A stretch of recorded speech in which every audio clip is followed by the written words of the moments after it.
tertarik di teknologi pangan itu karena pertama gini, manusia selama hidup pasti selalu butuh makan. Jadi kita sebagai seorang yang berkecimpung di teknik pangan pasti akan selalu terpakai. Jadi prospek kerjanya pun sampai ke depannya pasti akan selalu dibutuhkan gitu loh. Dan karena di teknik pangan itu tidak melulu tentang pengolahan, kita juga belajar tentang banyak. Ya, dari mulai gizi dan lain-lain gitu. Jadi ketika masuk di teknik awalnya hanya dikira tentang pengolahan saja, ternyata tidak sebatas itu, lebih luas lagi. Terima kasih. Ya, terima kasih Mbak Putri. Betul sekali, bagus sekali reasonnya dan sangat reasonable. Itu alasan yang sama dengan saya masuk teknologi pangan. Ada yang lain mungkin? Mungkin ingin bikin pabrik atau ingin menjadi dosen atau apapun, silahkan. Tidak dibatasi. Namanya juga keinginan. Ada lagi?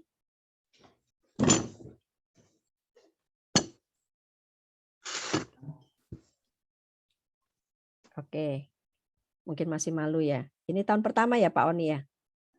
Iya Bu, beberapa tahun Oh, pertama angkatan. Oke, ya. Kita mulai aja ya session ininya. Saya coba share screen. Host disable participant screen sharing. Oke. Sebentar. Oke. Dari sana nggak apa-apa Pak, biar saya bisa lihat pesertanya juga, nggak apa-apa. Saya sudah share ke Pak Ahmad waktu itu. Gimana? Dari saya atau? Oke.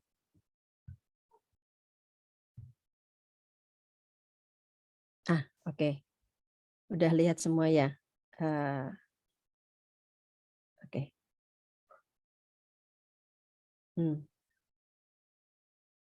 Ya, makasih. Nah, ini ilustrasi ya yang disampaikan Mbak Putri tadi. Jadi dalam kehidupan kita sehari-hari pasti tidak terlepas dari makanan. Dan selama yang kita alami sekarang, pandemi ya, itu makin terrealisasi, lebih terinternalisasi bahwa apa sih yang paling penting dalam hidup ini gitu. Kalau yang masuk mall biasanya masuk ke kosmetik atau ke elektronik, baju gitu. Mungkin sekarang benar-benar disadari bahwa kebutuhan utama manusia selain udara, air dan resources alami adalah makanan. Nah, makanan itu bentuknya macam-macam. Ada yang fresh, langsung dari pohon, dari alam, dari market gitu ya, atau dari yang kalau kita tanam sendiri gitu, atau yang sudah semi olahan, atau bahkan yang sudah diolah. Kemudian yang selama awal-awal, saya ingat sekali, selama awal pandemi, karena kita nggak bisa kemana-mana, nggak bisa makan dengan gampang ke tempat yang kita bisa beli, itu jadi kita belajar bagaimana cara mengolah makanan. Dengan kata lain memasak lah ya. Jadi pengolahan makanan itu seperti Mbak Putri tadi sampaikan, bentuk dasar dari pengolahan itu seperti memasak lah.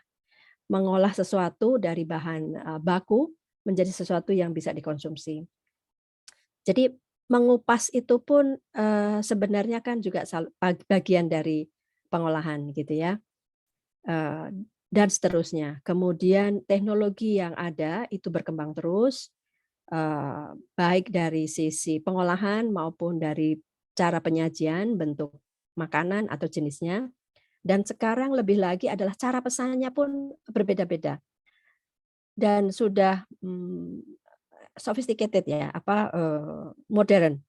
Jadi kalau dulu dipikirkan hanya bagaimana men-serving, kalau sekarang bagaimana makanan itu harus survive, harus tahan dengan kondisi yang sangat baik, segar, sampai ke konsumen. Nah, di situ tuh ada proses yang insya Allah nanti teman-teman Mbak Mas yang baru di sini bisa belajar banyak tentang pengolahan makanan dan bagaimana menghandle makanan tersebut sampai ke konsumen. Silahkan Mas Oni untuk halaman selanjutnya. Untuk sebagai ilustrasi selanjutnya. Nah ini. Jadi industri makanan itu adalah sebuah bisnis yang sangat kompleks. Dan itu melibatkan begitu banyak bisnis lain di luar bahan pangan sendiri untuk mensuplai kebutuhan makanan di seluruh dunia ini. Jadi kalau dulu, zaman dulu mungkin transportasi, distribusi itu tidak seluas sekarang, mungkin kita kenal makanan lokal. Tetapi begitu dunia ini lebih terbuka, kita itu bisa merasakan makanan-makanan yang jauh beberapa puluh tahun yang lalu kita nggak bisa rasakan, hanya bisa dilihat di TV, bisa dengar namanya, tapi mencicipnya pun belum. Nah, sekarang hampir tidak ada batasan. Kita bisa makan ala Korea, Jepang, Amerika, Kanada, begitu banyak, Thailand, yang jauh pun dan mereka pun sebaliknya. Nah, bisnis tersebut itu tidak mungkin survive seperti sekarang dengan aman, bisa dikirim satu tempat ke tempat lain, punya umur simpan yang lebih lama, cara makan yang convenience, artinya hanya dengan dipanaskan atau langsung dimakan itu bisa tanpa adanya role dari food technologies. Jadi di sini sangat gampang dilihat bahwa food products, food makanan ataupun food product itu sangat membutuhkan adanya ahli-ahli pengolahan. Nah, ahli itu berada di bagian mana di dalam pengolahan itu nanti kita lihat step berikutnya. Silahkan Mas Oni untuk berikutnya, slide berikutnya. Nah, ini ada istilah from, nggak apa-apa langsung ditampilkan aja, nggak apa-apa. Sebelumnya, yang slide sebelumnya Mas. Sorry, sebelumnya. Ya, ini ya. Jadi ada istilah from farm to table. Jadi istilahnya dari petani. Kalau kita sampaikan petani di sini, sebenarnya tidak terbatas, kita bayangkan sawah gitu ya. Farm itu bisa jadi pertanian, perkebunan, peternakan, perikanan, itu yang kita namakan farm. Jadi semua lingkup yang melibatkan budidaya, bahan baku dari makanan tersebut. Nah, sebenarnya di sini itu ada yang dari farm langsung dijual. Jadi hanya membutuhkan satu step distribusi. Misalkan diambil oleh orang dari perkebunan tersebut atau dari peternakan tersebut, kemudian dijual. Bisa ke pasar, bisa ke restoran, bisa ke perusahaan. Nah, di sini saya coba batasi sesuatu yang kita bayangkan sebagai sebuah industri makanan. Nah, dari bahan baku tersebut, jika kita membayangkan sebuah pengolahan makanan, manufacture atau pabrik, itu distribusinya kan pengiriman dari, biasanya ada suppliernya tuh, ada yang sudah membeli, kemudian menjual ke pabrik tersebut. Di pabrik tersebut nanti kita akan jelaskan lebih detail prosesnya apa aja sih dalam sebuah pabrik makanan, olahan tersebut. Nah, setelah pabrik tersebut mengolah bahan baku menjadi bahan jadi atau makanan jadi, itu akan harus dibutuhkan distribusi. Tadi dilihat di dalam gambar globe, itu kan makanan bisa tersebar merata di seluruh dunia. Ada yang kita produksi di Indonesia itu bisa nyampe ke ujung dunia sana, yaitu dengan cara distribusi menggunakan servis logistik.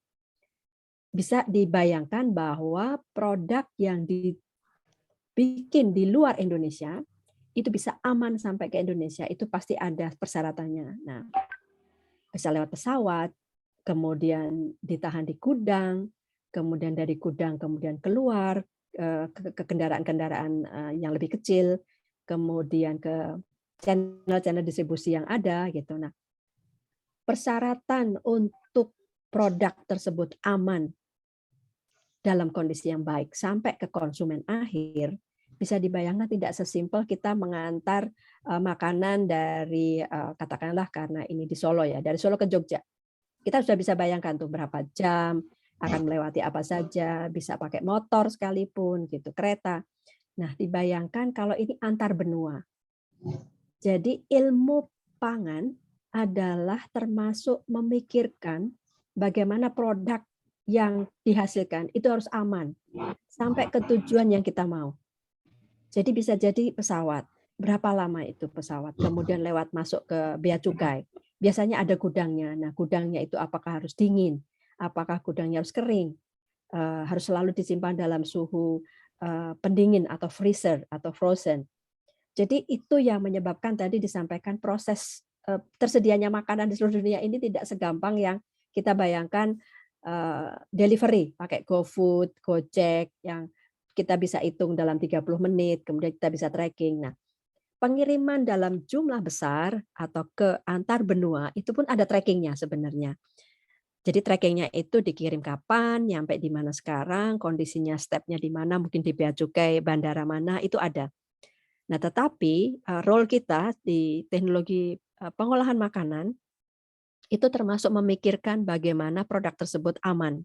Dikirim, di handling itu artinya ya diangkat, ditata lagi. Kalau kita lihat kadang-kadang ada dibanting gitu ya.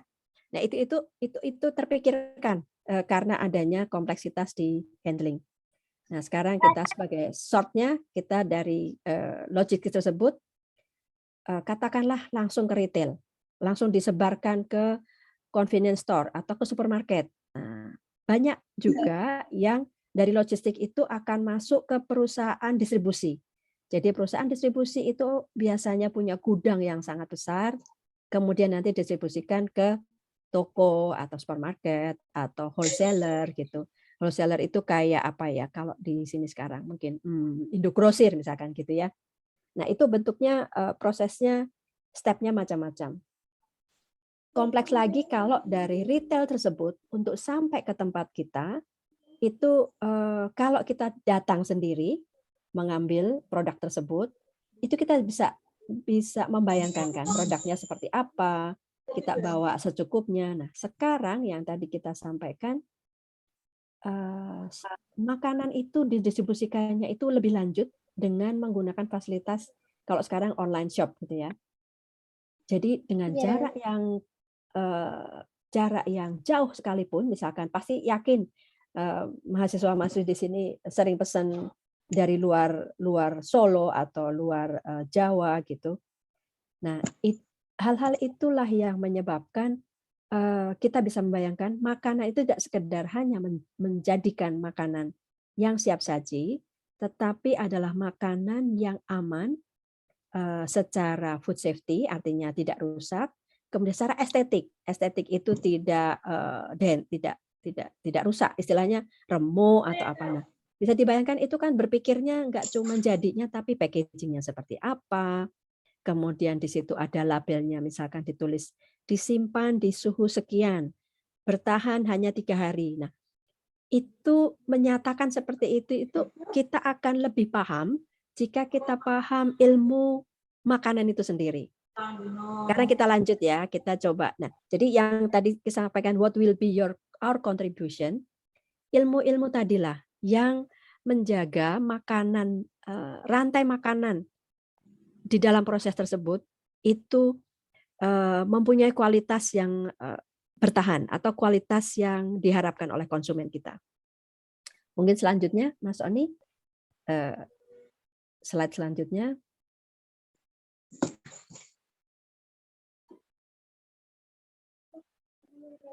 Oke. Nah, jadi kita tadi sampaikan di sini memang proses tadi yang dari farm to table itu cukup panjang, tetapi dalam hari ini saya akan coba fokus yang mungkin akan lebih gampang digambarkan oleh rekan-rekan semua adalah let's focus on processing. Jadi sebuah manufacture pengolahan gitu ya. Oke, selanjutnya Pak, Mas Oni. Ya, kita lihat langsung di slide berikutnya. Oke, ini sebagai gambaran sebuah organisasi. Ini saya bikin yang mungkin umum lah, lebih umum atau yang pernah saya alami dan ukurannya itu bisa besar kecilnya tergantung dari ukuran perusahaan tersebut. Misalkan dalam sebuah perusahaan ada direkturnya atau kita namakan general manager gitu ya.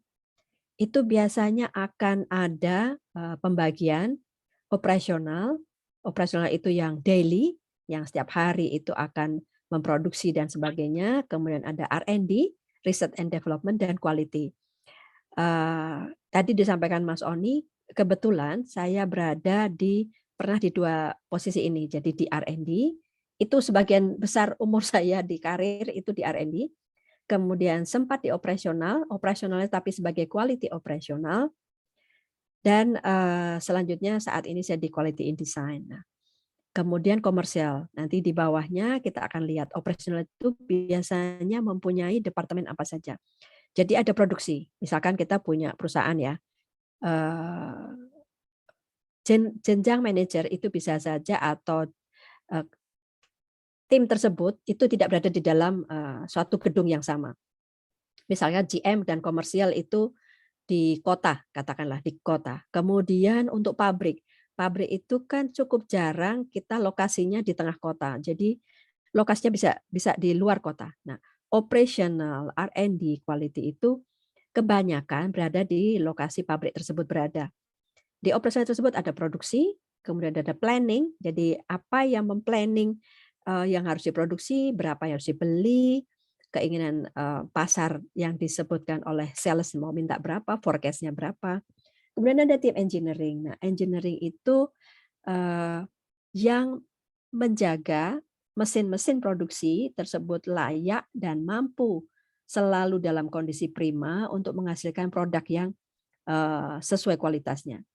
Kemudian warehouse atau pergudangan. Jangan disalahkan jangan dibayangkan gudang itu sesuatu yang simple, hanya untuk menyimpan. Nah, di dalam sebuah industri, gudang pun ada aturannya. Kita namakan good warehousing practice gitu ya. Itu ada hubungannya dengan barang apa yang kita simpan, kondisinya seperti apa, humidity-nya atau kelembapannya harus bagaimana. Itu sangat tergantung dari produk yang diproduksi. Kemudian purchasing. Purchasing itu kayak bagian pembelian. Nah, bagian pembelian itu adalah yang memilih material-material yang dibutuhkan oleh pabrik tersebut. Jadi baik bahan baku bisa jadi bahan mentah, bisa jadi plastik untuk bahan pengolahan atau packagingnya sendiri misalkan botol, plastik, kemudian tutup dan sebagainya. Itu akan masuk ke ranahnya purchasing ini.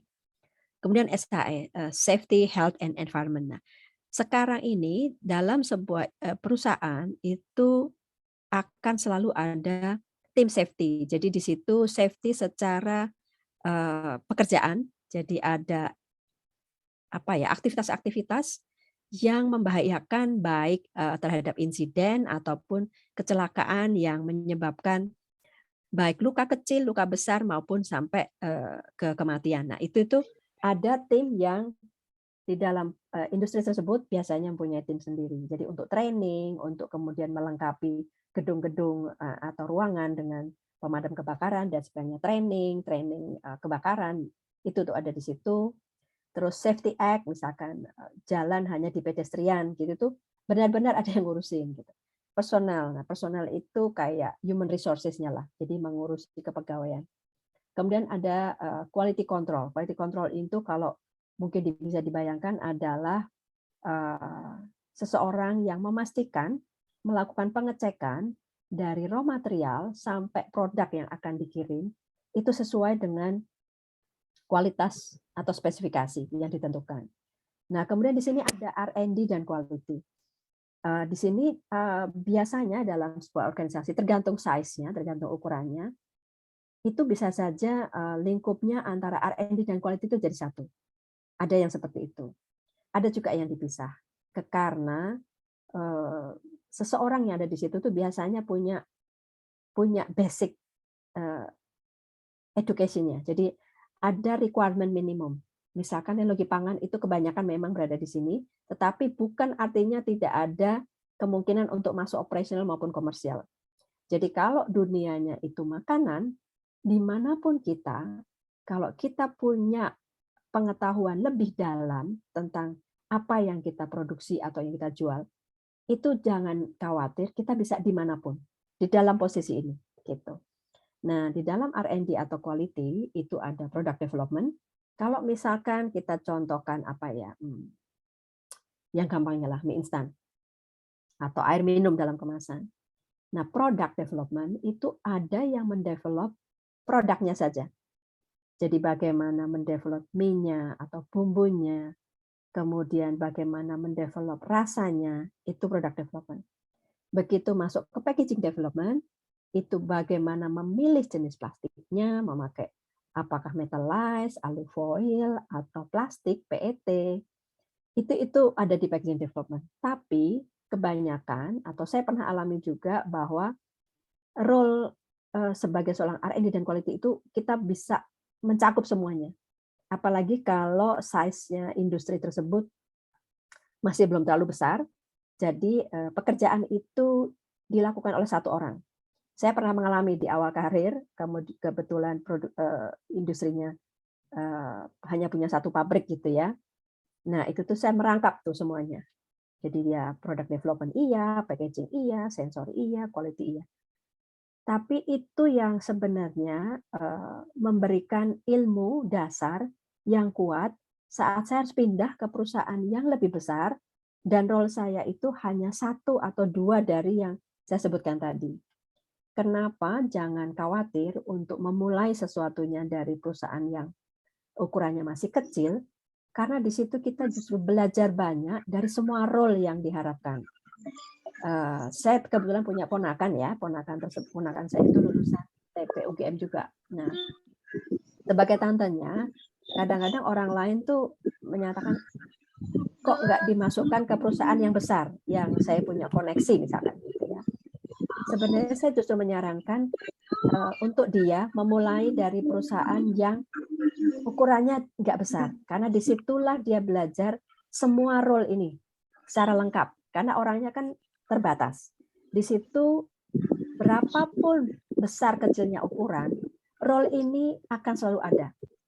Jadi jangan dibayangkan bahwa kalau kecil itu akan tidak lebih penting dibanding kalau perusahaan besar. Makin besar sebuah perusahaan, role-nya akan makin spesifik gitu. Kemudian tadi komersial, marketing, sales, dan supply. Supply itu tadi yang mengurus tentang logistik, transporter, kemudian istilahnya yang mendeliver atau mendistribusikan produk kita ke konsumen. Konsumen di sini konsumen langsung kita atau customer. Customer itu bisa jadi kayak Indomaret, pasar gitu. Jadi yang tidak langsung tapi dia seperti intermediate.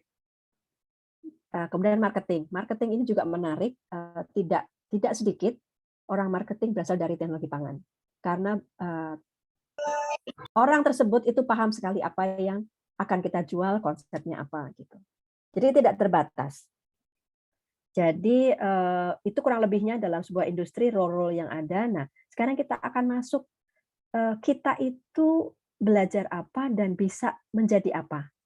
Oke, coba mungkin slide berikutnya Mas Sony.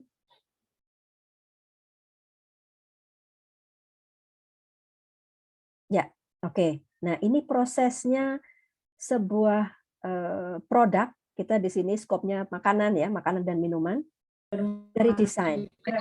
Gitu. Dari desain. Jadi desain itu sebelum produk ada, itu akan didesain dulu.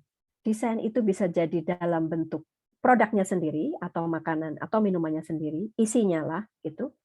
Atau packagingnya. Sekarang kan saya kebetulan di Aqua. Bisa dibayangkan Aqua itu kan nggak ada formulanya ya, air putih gitu ya. Tetapi untuk develop packagingnya itu cukup beragam. Jadi ada packaging yang menggunakan PET, kemudian packaging yang di-recycle dan sebagainya. Itu melibatkan sebuah desain. Tidak hanya itu, jadi desain itu kalau mungkin tidak bisa dilihat ya, maksudnya tidak bisa dilihat di pasaran, itu adalah desain dari prosesnya sendiri atau mesinnya. Kemudian setelah dilakukan desain tersebut kemudian disetujui untuk diproduksi. Nah, kita masuk ke production nih. Di dalam produksi itu bisa dibayangkan ya, itu nanti ada misalkan kayak dibayangkanlah kayak kita masak kue gitu ya. Jadi akan ada mixing, akan ada sheeting, di laminate itu ditipiskan, kemudian di stamping itu dicetak, kemudian di oven misalkan gitu ya. Nah, itu produksi. Produksi itu lingkupnya adalah dari bahan baku, kemudian diolah di awal, dan diikuti oleh proses-proses berikutnya sesuai dengan teknologi yang Ada. Produksi itu sampai ke gudang di dalam pabrik tersebut. Itu masih dalam ranahnya manufacture atau produksi. Nah, pada saat produksi tersebut ada yang namanya kontrol. Kontrol itu dari awal. Saat kita terima bahan baku, baik itu berupa bahan mentah, garam, gula, air, apapun itu yang masuk ke pabrik, itu harus di incoming control. Jadi ada yang memastikan bahwa material yang kita beli itu sesuai dengan yang kita akan pesan. Kayak sekarang lah contohnya kalau kita pesan online gitu ya, itu akan sampai, kemudian kita nilai, kemudian kita cek, terus kita laporkan. Nah, tugasnya quality control itu hampir semacam itu, tetapi mempunyai responsible yang cukup besar karena jika kita menerima produk yang tidak sesuai atau bahan baku tidak sesuai, quality control itu mempunyai kewajiban dan hak untuk menolak, untuk tidak dilanjutkan dengan proses. Jadi disiplin atau pegangan dari quality control itu adalah standar atau spesifikasi yang ditentukan oleh si R&D tadi bersama-sama dengan tim di pabrik. Ini loh yang saya akan ukur, misalkan kadar air, kemudian beratnya harus sekian per packagingnya gitu, per paknya. Kalau per paknya aja bisa dibayangkan tidak hanya kualitas yang kita harus cek kayak moisture gitu, atau kadar air, tetapi berat per packagingnya itu harus sesuai dengan yang kita pesan. Karena apa? Jika perusahaan itu atau pabrik tersebut sudah otomatik atau semi otomatik, tidak ada penimbangan lagi, dari packaging itu langsung dituang ke mesin. Nah, jadi kalau misalkan tim quality control itu tidak mengecek baik kuantitas maupun kualitasnya, itu bisa menimbulkan masalah yang cukup besar. Dan satu produksi hari itu bisa jadi salah. Misalkan gini, kalau misalkan saya buat roti tawar katakanlah gitu, terus ada raginya kan, nah raginya itu sesuai pesanan harusnya per packingnya itu 2 kilo. Tetapi di hari tersebut ternyata perusahaan si ragi tersebut mengirimkan per paknya isinya 1 kilo, kotaknya sama persis ukurannya. Tanpa mengecek, begitu dimasukkan ke mesin mixer dan sebagainya, roti tersebut tidak jadi, karena kan tidak mengembang, kan tidak sesuai resep.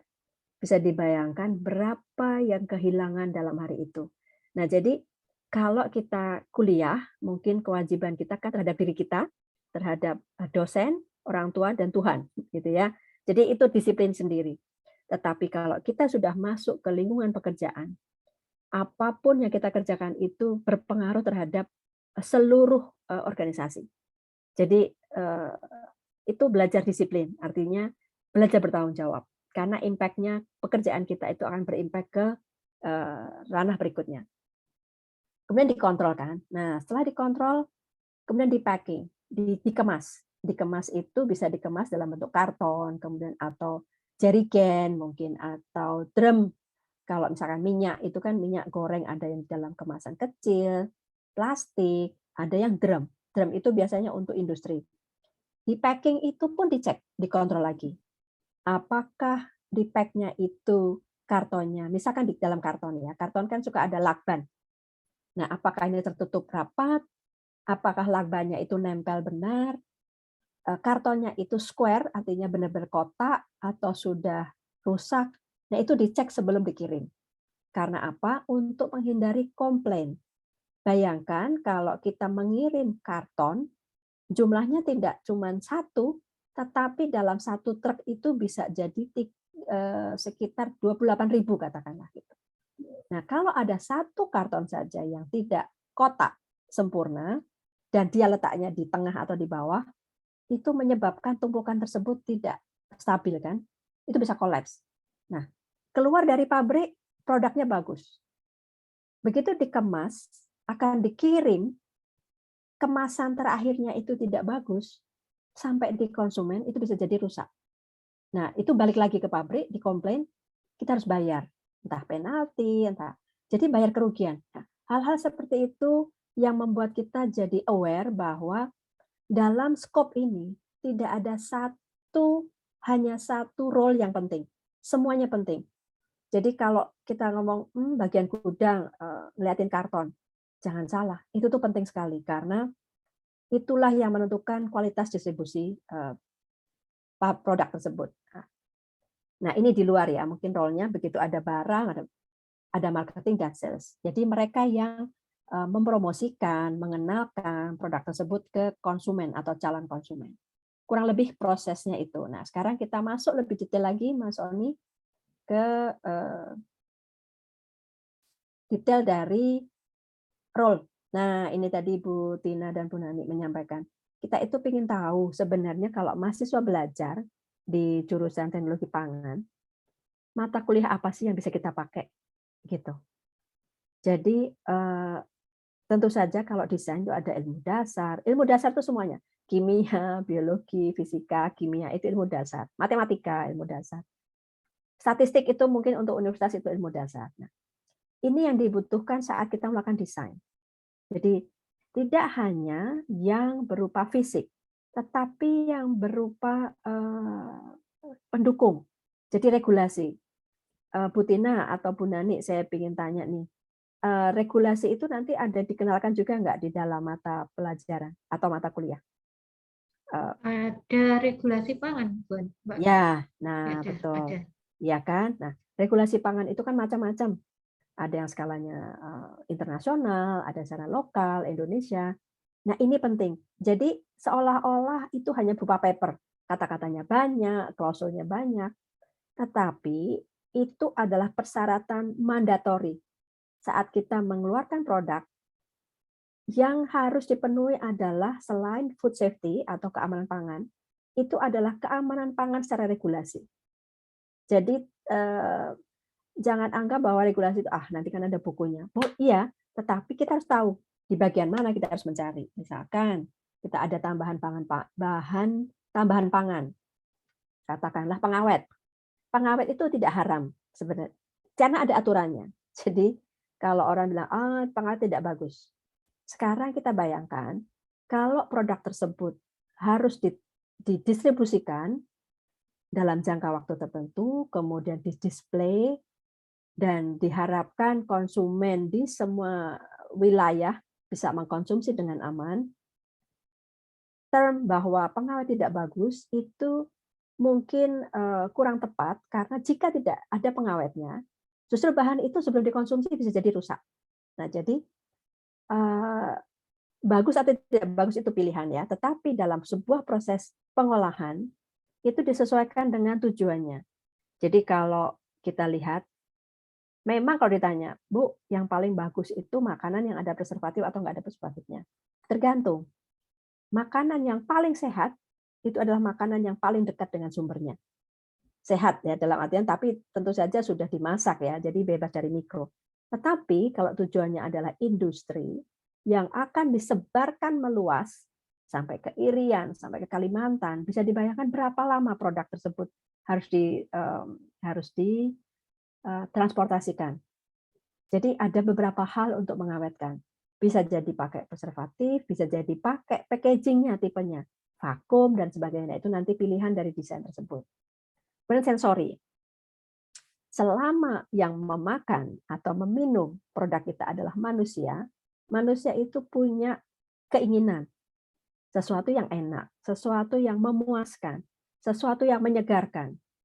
Nah, bagaimana membayangkan bahwa kesegaran seperti ini, manisnya pas, asinnya pas. Pas itu seperti apa? Nah, ada ilmunya nanti sensori. Jadi sensori tersebut akan ada metode memilih kesukaan, metode membedakan dan sebagainya.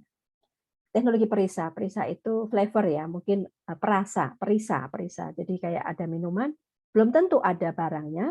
Misalkan ya, rasa blueberry. Sulit sekali kita mencari blueberry di Indonesia, tetapi kok ada ya rasa susu blueberry, apapun pakai blueberry. Nah, itu adalah kehebatan teknologi flavor atau perisa. Kemudian nilai gizi, tadi yang saya Mbak Putri, gizi betul. Jadi misalkan, jangan berkecil hati kalau, istilahnya gini, ilmu ini nih sebenarnya kita nggak bekerja pun sangat penting. Karena di keluarga kita bisa memilih nutrisi yang paling tepat untuk umur yang dituju. untuk bayi, untuk orang tua yang punya diabetes. Jadi pemahaman tentang nutrisi itu sangat penting saat kita bekerja maupun tidak bekerja. Sekarang kita masuk ke proses. Ilmu dasar, sekali lagi namanya ilmu dasar itu pasti dipakai di mana-mana. Satuan operasi itu pengolahan dasar. Jadi ada pengeringan, pendinginan, pembekuan, apalagi ya Bu Tina ya kalau di satuan operasi itu. Mixing aja kan masuk ya, mixing atau pengadukan. Pengadukan itu seolah-olah simple, tapi dibayangkan mengaduk formula yang bentuk materialnya beda-beda. Ada yang ukuran kecil, ada bentuk cair, ada yang harus dicairkan dulu. Nah, hal-hal seperti itu tuh nanti dalam ilmu tersebut ada parameter yang kalian pelajari, apa yang harus dilihat dalam sebuah operasional. Sanitasi industri itu istilahnya menjaga proses produksi tersebut selalu dalam kondisi yang aman. Jadi kalau kayak kita lah di rumah, dalam sehari sekali kita bersihkan area dapur kita, tempat masak kita, gitu areanya. Ini sama. Jadi dalam ruang produksi itu dalam sehari itu bisa jadi ada pit stop, ada berhenti sebentar untuk membersihkan beberapa area tertentu, atau dalam seminggu sekali jika itu produksinya terus-menerus, itu total. Baik bahannya, pipa-pipanya, semuanya dibersihkan. Pengendalian proses itu hubungannya dengan satuan operasi tadi. Terus statistik, proses termal, pengolahan limbah. Gitu ya. Nah, jadi itu kurang lebihnya yang kalau misalkan kita ingin cari apa yang berhubungan dengan ilmu yang akan kita dapat. Kemudian sebagai kontrol atau ilmu quality control-nya tadi, ilmu dasar sekali lagi dipakai, analisa pangan. Nah, kalau praktikum itu kan ada ya, Bu Tina ya, praktikum untuk analisa dasar kadar air, fat, protein gitu ya. AHP ada. AHP. Nah, itu kita sebut proximat kan ya, analisa proximat. Itu basicnya. Nah, nanti pada saat sudah di industri pangan itu ada yang analisa dasar itu ada. Nanti ada yang analisa menggunakan alat-alat yang sudah berkembang kayak GC, HPLC dan sebagainya. Alat-alat lab itu berkembang sangat pesat. Tetapi sekali lagi basicnya ya itu aja gitu. Makin kita paham basicnya, makin akan mudah nanti pada saat mengimplementasikan dalam skala lab yang lebih canggih istilahnya gitu ya. Ya jadi ada AHP itu, keamanan pangan itu nanti juga ada karena sebagai seorang quality control atau quality assurance itu harus paham regulasi. Misalkan susu itu kalau yang dinamakan kadar lemaknya itu range-nya sekian sampai sekian. Nah, begitu kita tahu bahwa kadar lemaknya itu di bawah ambang batas, di bawah standar, kita akan curiga nih, ini diencerkan atau kualitasnya gimana. Hal-hal seperti itu tuh penting. Manajemen mutu nanti akan ada juga di situ. Ada manajemen mutu ya sekarang, Bu Tina ya. Pengendalian mutu. Kalau di mata kuliahnya manajemen ada. mutu. Oh ya, manajemen mutu. Kan sekarang ada ISO gitu-gitu dikenalkan juga ya. Iya, FSSC. Iya, nah, itu. Yang internasional itu juga. Ya. Nasional internasional. Wah, tuh kan. Jadi ada teman-teman nggak usah khawatir karena ini ilmu-ilmu nanti yang akan diberikan di perkuliahan. Dan memang kita S1 itu kita tidak dituntut untuk langsung bisa kerja, tapi tolong pahami dasar-dasarnya. Karena saat nanti di dunia kerja itu kita membutuhkan pengalaman masih tetap membutuhkan belajar. Karena kita mencoba membuka diri kita lebih luas, apa yang kita tahu, terus nanti di lapangan seperti apa, kita pahami basicnya, langsung kita terapkan. Dan kadang-kadang nggak bisa langsung diterapkan, karena di dalam perusahaan tersebut mungkin sudah ada yang berpengalaman. Jangan malu bertanya. Intinya itu aja. Kalau kita lulus S1, jangan malu bertanya. Karena apa yang ada di dunia industri itu bisa jadi memang belum bisa terbayangkan saat kita di bangku kuliah. Kita mengalami hal yang sama. Saya lulus itu, waduh, belajarnya banyak sekali gitu ya. Kemudian di pengemasan. Satuan operasi sama, pengendalian proses sama, statistik. Karena kemasan itu tergantung kita mengemas memakai apa. Kalau dikemas menggunakan kaleng, katakanlah gitu ya. Kaleng itu kan ada persyaratannya. sterilisasi dan sebagainya itu ada ilmunya. Kemudian dari sisi material, karton. Karton itu ada beberapa tipe. Nah, mungkin nanti kalau Bu Tina bisa saya sampaikan di sini, pengemasan itu sekarang makin lama makin maju dan dibutuhkan begitu banyak inovasi. Nah, pengenalan terhadap bahan baku pengemas itu juga kelihatannya cukup penting dan sekarang mungkin yang dimudahkan adalah internet itu banyak ya. Nah, itu bisa dilihat di situ. Jadi ada kemasan-kemasan yang satu, misalkan tahan terhadap humidity, tetapi tidak tahan terhadap oksidasi. Itu akan ada. Kemudian ini kenapa tidak saya sampaikan untuk logistik dan marketing ataupun sales, itu ilmu dasar kita yang dipakai untuk lebih memahami pekerjaan kita. Tetapi role kita itu kebanyakan, atau kalau kita mau hardcore-nya ya, misalkan mau apa ya, basic-nya itu ada di lingkup yang 4 tadi. Oke, kita bayangkan ini di satu tempat. Sekarang kita turun ke slide berikutnya. Bagaimana kesempatan tersebut ada dan di mana? Nah, ini coba dibayangkan. Dalam satu perusahaan, itu tadi sudah ada skopnya ya, dari desain, kemudian dan tadi selain desain itu ada purchasing loh. Purchasing itu memesan bahan baku dan sebagainya. Planning. Nah, kalau produknya satu, kita bisa bayangkan membutuhkan berapa orang di posisi-posisi yang tadi disebutkan di atas. Proses katakanlah. Proses itu kalau lainnya satu ya butuhnya mungkin satu orang. Tetapi dalam perusahaan itu pabrik makanan itu biasanya jarang yang hanya punya satu line. Biasanya ada beberapa proses, beberapa jumlah line, berapa jumlah mesin untuk memproduksi. Kemudian beberapa perusahaan mempunyai lebih dari satu pabrik. Berarti dalam pabrik A, B, C, D itu akan mempunyai role lengkap seperti yang di atas tadi secara organisasi. Itu yang bisa dibayangkan kalau misalkan kita search gitu ya, food industry Indonesia. Itu nama perusahaan itu bisa berderet-deret banyak sekali. Jadi bisa dibayangkan selama kita itu mempunyai apa ya, pencapaian yang ya kalau secara umum orang melamar pekerjaan itu kan selalu dilihat dari satu IP lah ya. Itu tuh sebenarnya bukan karena kita tidak memilih IP yang lebih rendah, tetapi itu parameter kan yang biasanya dilihat. Apalagi kan kita nggak kenal ya, misalkan teman-teman akan apply gitu, paling hanya foto. Tetapi parameter apa yang bisa dilihat? Itu satu, misalkan IP. IP itu kan berarti apa ya, persaingan umum lah parameter. Yang kedua, nanti aktivitas apa, atau sekarang tuh ada namanya apa ya Mbak Dina ya, yang di luar mata kuliah. Apa tuh namanya? Saya pernah dikasih tahu. Kompetensi. Kalau Ada kita namanya SKPI.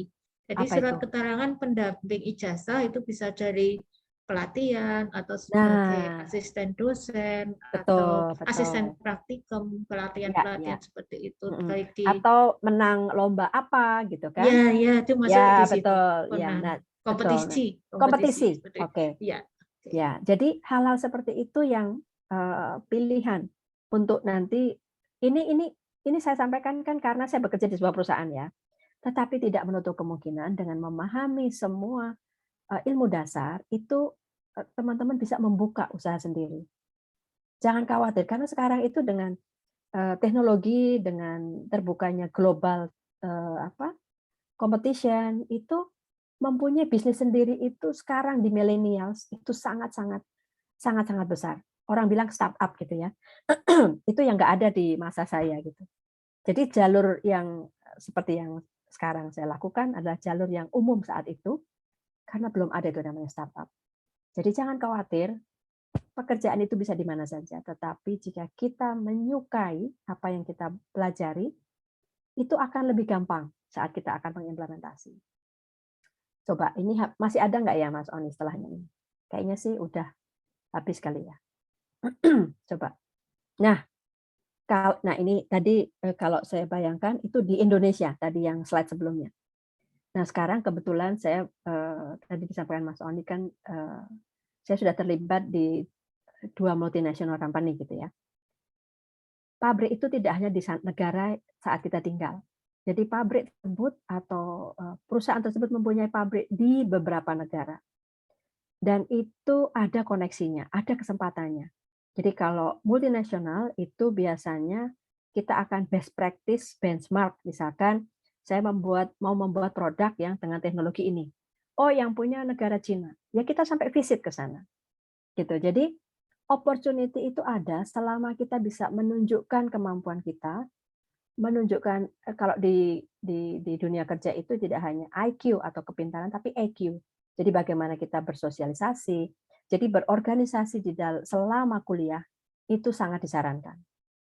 Sangat disarankan. Karena disitulah kita bisa bertukar pikiran, berdiskusi, berorganisasi itu penting sekali. Jadi tadi sampaikan Bu Tina, selain IP, itu adalah kemampuan kita bersosialisasi, mengeluarkan pikiran, menjadi problem solver, itu akan penting sekali dalam dunia pekerjaan. Nah, ini ilustrasi aja bahwa pekerjaan kita atau role kita itu banyak sekali opportunity-nya.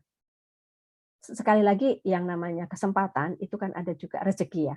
Tetapi kalau kita berusaha sebaik-baiknya, insya Allah kan yang terbuka lebih banyak gitu. Kesempatannya lebih banyak. Dan orang akan melihat kita mampu. Itu kita yang bisa menunjukkan. Bukan dari wajah kita, bukan dari cara berpakaian, tapi pada saat kita bekerja, orang itu melihat, oh ini gampang diajak bekerja. Pikirannya terbuka. Gitu. Semacam itulah. Tetapi kalau kita belajar, tadi kita memilih teknologi pangan, coba pahami, apa ya istilahnya, kalau saya sih senang banget ya, maksudnya saya masuk di bidang pangan itu memang pilihan, jadi tidak ada penyesalan atau tidak ada kegalauan gitu. Dan sampai sekarang terbukti saya berada di bidang itu terus, dan ya itu passion saya gitu. Itu aja sih yang saya sampaikan. Setelah ini kayaknya kosong nih, udah selesai ya. Oke, satu lagi. Oke, ini tadi kan kita lihat lingkupnya itu dalam sebuah manufacture ya. Manufacture katakanlah ini tadi gampangnya instant noodle gitu ya. Coba dilihat di dalam ingredient list-nya. Ingredient list instant noodle itu seperti ini. Wheat flour, tepung gandum gitu ya, kemudian minyak, kemudian starch cassava atau tapioka, kemudian garam, potasium karbonat, sodium karbonat, guar gum, gula, MSG, chili powder, pepper powder. Ini semua adalah pengolahan makanan. Jadi kalau tadi saya sampaikan satu pabrik instant noodle, di belakangnya instant noodle itu ada pabrik pembuat guar gum, ada pabrik pembuat gula, ada pabrik pembuat caramel color, ada pabrik pembuat garlic atau bawang powder. Jadi skopnya itu unlimited sebenarnya, karena selama manusia tadi disampaikan makan dan pilihannya banyak sekali, yang kita olah juga terdiri dari banyak ingredient. Di belakangnya ingredient itu akan ada industri pengolahannya. Kurang lebih itulah ya. Jadi jumlah ingredient itu ya sebenarnya sama saja dengan jumlah manufacturer yang membuatnya. Jadi yang membuat gula di Indonesia aja mungkin ada 4, 5, 6 lebih lah ya. Kemudian berapa yang mengolah minyak? Kalau kita lihat brand minyak di supermarket, kurang lebih itulah perusahaan besar. Kalau yang perusahaan kecil tidak terhitung, gitu ya. Kurang lebih itu yang bisa saya sampaikan. Selanjutnya udah selesai kali ya. Nanti kita masuk ke tanya jawab. Udah selesai nih Pak kayaknya. Ya, udah habis. Makanan kita udah habis. Sekarang kita kembali Mas Oni, silahkan untuk mungkin kita akan menjawab pertanyaan satu persatu. Ya, luar biasa sekali penyampaian dari ini. Terima kasih. Jadi mendapatkan banyak sekali gambaran di dunia industri pangan. Nah, silakan adik mahasiswa untuk dapat bertanya. Ini sudah ada di chat ya, ada di kolom chat ya. Bentar. Pertama dari Bu Nani. Oke, ya, saya baca. Pertanyaan dari Bu Nani, karakter sarjana yang seperti apa yang diinginkan oleh industri pada umumnya? Oke, ya, saya jawab dulu ya. tadi itu sarjana apapun jurusannya itu adalah bayangkan bahwa kita masuk ke perkuliahan selama katakanlah 4 tahun ya, average 4 tahun sekarang, itu akan mubazir kalau kita tidak memahami atau tidak mengerti apa yang kita pelajari selama 4 tahun. Jadi sarjana seperti apa? Sarjana yang mengetahui apa yang dipelajari selama di perkuliahan, apapun ilmunya. Itu satu. Artinya kalau kita di pangan, ya kita benar-benar belajar di situ. Karena kalau tidak, satu, sayanglah yang membiayai kita gitu ya. Sayang waktu kita, sayang resources-nya. Masih banyak yang pengen belajar tapi mungkin tidak bisa. Jadi kita merasa bersyukur bahwa kita masih bisa kuliah atau mengambil ilmu di perkuliahan. Kemudian selain ilmu tadi adalah kemampuan kita bersosialisasi atau berorganisasi. Jadi istilahnya kalau orang bilang agility, mampu bersosialisasi, berkomunikasi dengan beragam latar belakang, usia. Sekarang cukup challenging ya, karena millennials atau apalagi situasinya sekarang sangat dibatasi oleh perjumpaan atau ketemu langsung.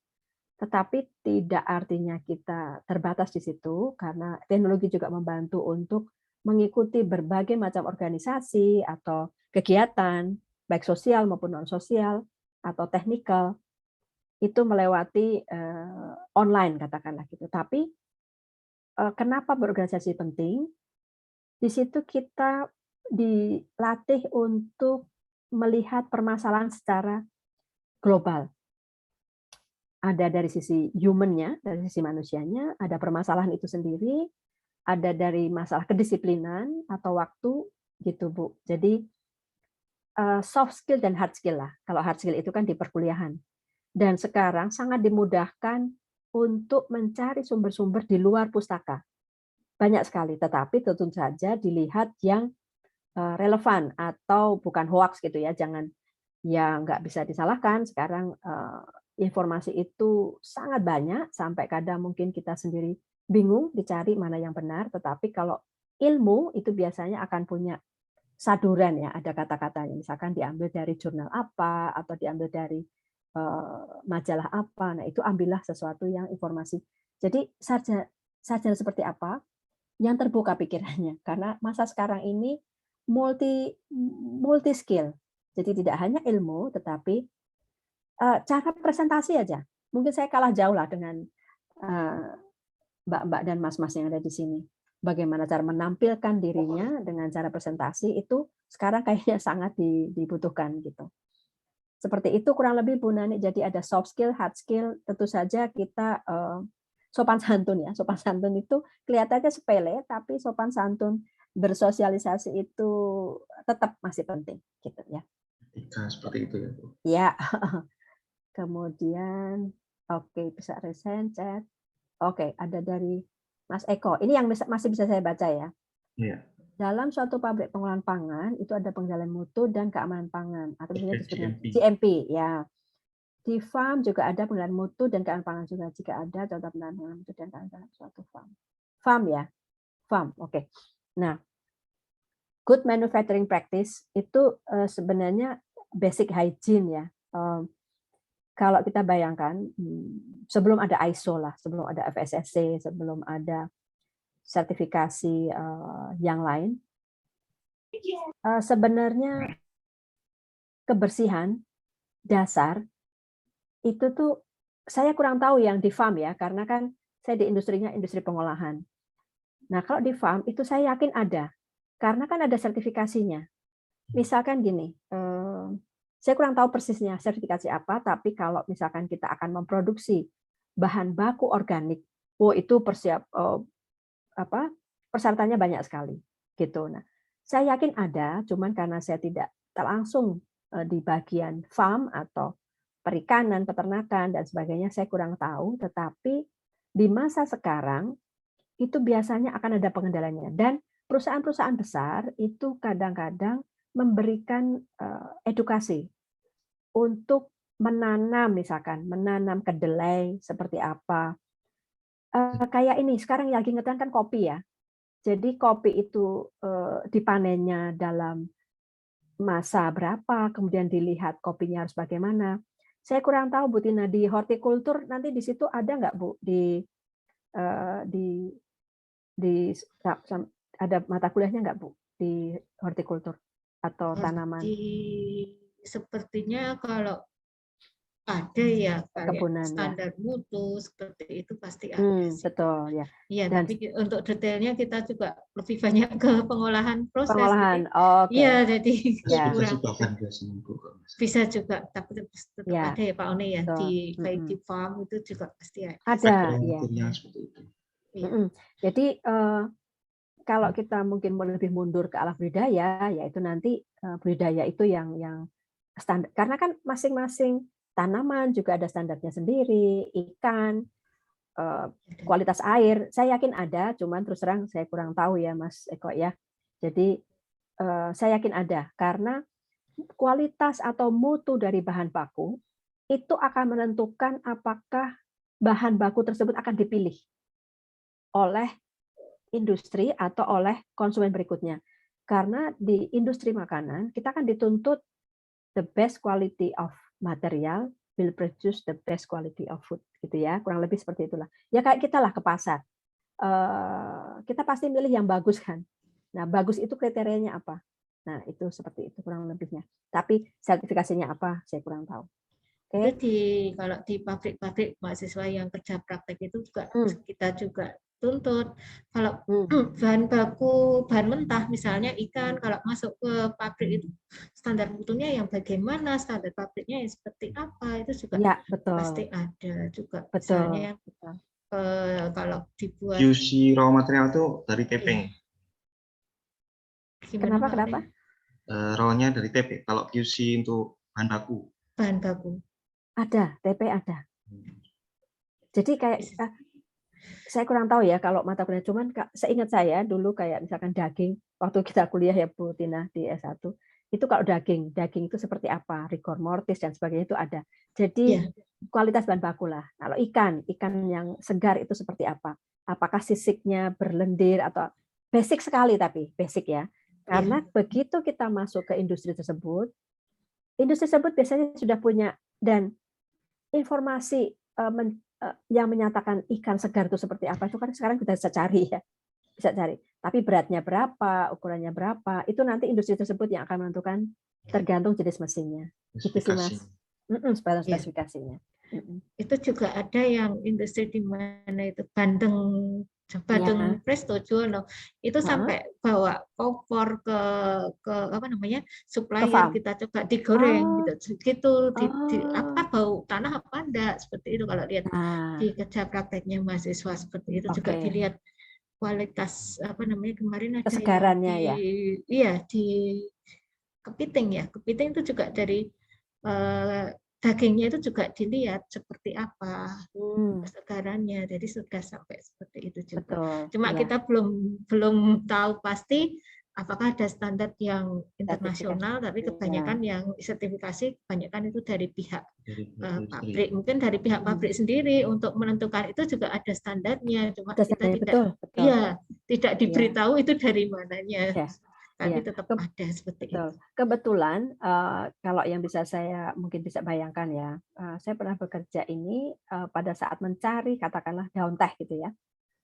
Itu persyaratan dari global itu tuh ketat sekali. Jadi sampai ada kadar pestisida, kemudian ada misalkan aspergillus. Itu standar itu ditetapkan biasanya. Tapi terhadap perusahaan tersebut karena kan yang tahu kita akan mengolah menjadi apa itu perusahaan tersebut. Tetapi untuk farm saya yakin ada karena ada penyuluhnya lah, biasanya ada pelatihannya juga ya. Tapi mungkin tidak kalau di proses itu kan saking beragamnya jadi distandarkan secara global itu memang sudah wajib sekarang itu ya sertifikasi. Oke. Jadi ini udah cukup tadi siapa pertanyaannya? Eko. Iya, oke ya. Iya Bu, terima kasih Bu penjelasannya. Terima kasih Mas Eko. Ya. Ini dengan Mas Akbar nih, Mas Akbar. Kemampuan apa yang belum perhatian disiapkan jika ini masuk ke bagian R&D? Oke. kebetulan memang dari karir saya itu dari 93 sampai 2015 itu di R&D.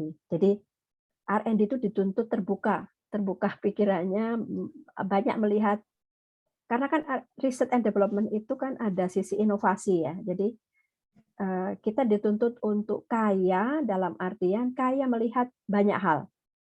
Kemudian ilmu dasar itu penting karena pada saat kita melihat sesuatu, itu kita bisa menggambarkan, membuat itu tuh bisa dicapai dengan bahan baku apa, prosesnya apa saja.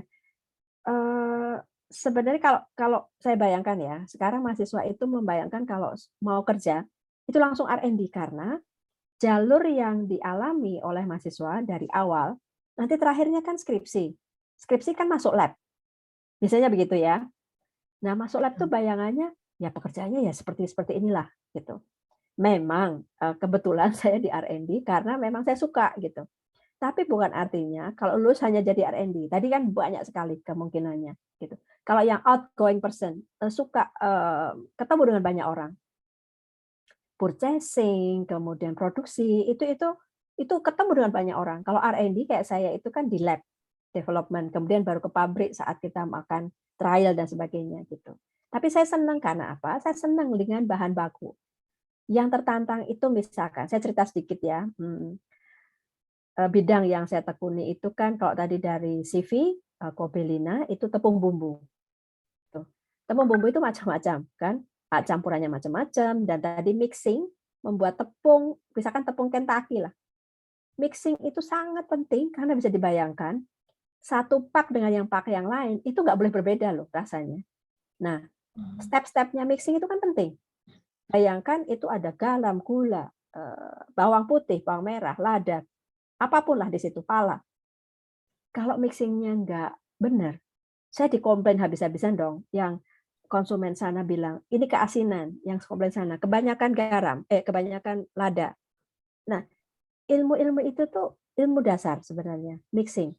Tetapi itu penting sekali. Kemudian saya bekerja di pengolahan noodle di Indofood ya. Saya di bagian noodle-nya. Bisa dibayangkan tepung terigu yang nggak ada bentuknya, ya bentuknya powder gitu. Setelah dicampur dengan air, kemudian tadi ingredientnya ada di situ, itu menjadi adonan, kemudian adonan ditipiskan, kemudian diseliting. Seliting itu menjadi kecil-kecil kayak strand gitu ya, kayak benang-benang gitu, kemudian ditekuk. Jadi melihat perubahan itu tuh saya senang sekali. Nah, itu yang menyebabkan kayak excitement lah. Kalau kita udah senang gimana sih gitu, pengen belajar terus. Nah, terbukalah terhadap apapun di depan kita. Jangan membatasi diri. Karena R&D yang saya alami itu berubah-ubah. Dari noodle, kemudian saya pindah ke Thailand. Thailand itu di situ ada cookies, ada crackers, ada coklat, ada permen. Nah, sekarang saya minuman dan air. Jadi itu yang membuat kita kaya akan pengetahuan dan selalu senang gitu ya. Itu nggak bisa, saya nggak bisa ngajarin gimananya, tapi kalau kita makin paham, itu bukannya kita sudah senang ya, tapi pengen cari terus gitu loh. Apa yang baru. Kurang lebih itu, rasa ingin tahu. Dan jangan lupa ilmu dasar itu penting. Oke.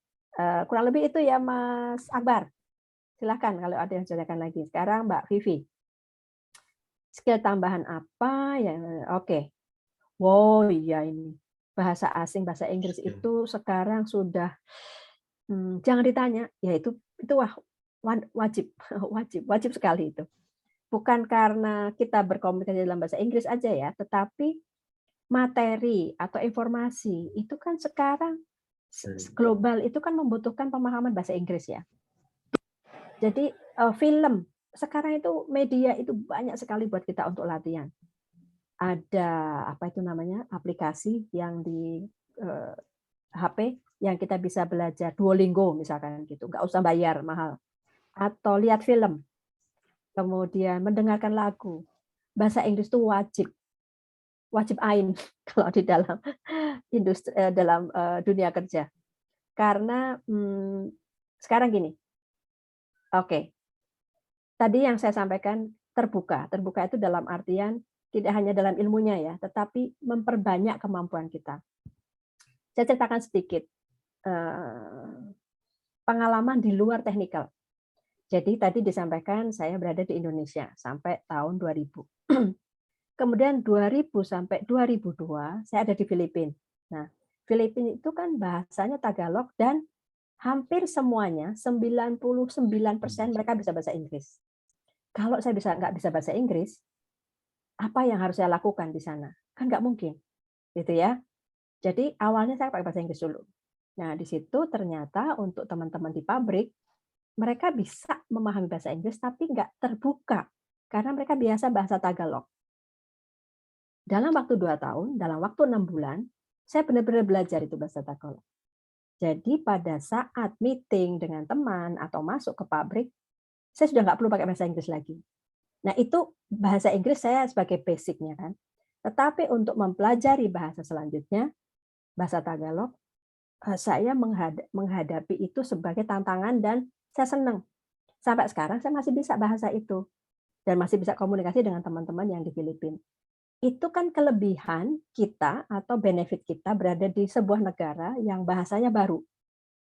Tujuan saya adalah belajar bahasa itu juga. Karena apa? Pemahaman bahasa, komunikasi itu menyelesaikan 80% pekerjaan. Percaya itu. Misalkan kita pergi ke Indramayu aja, semuanya bahasa Sunda. Hanya untuk minta sesuatu, untung kita masih punya bahasa Indonesia kan.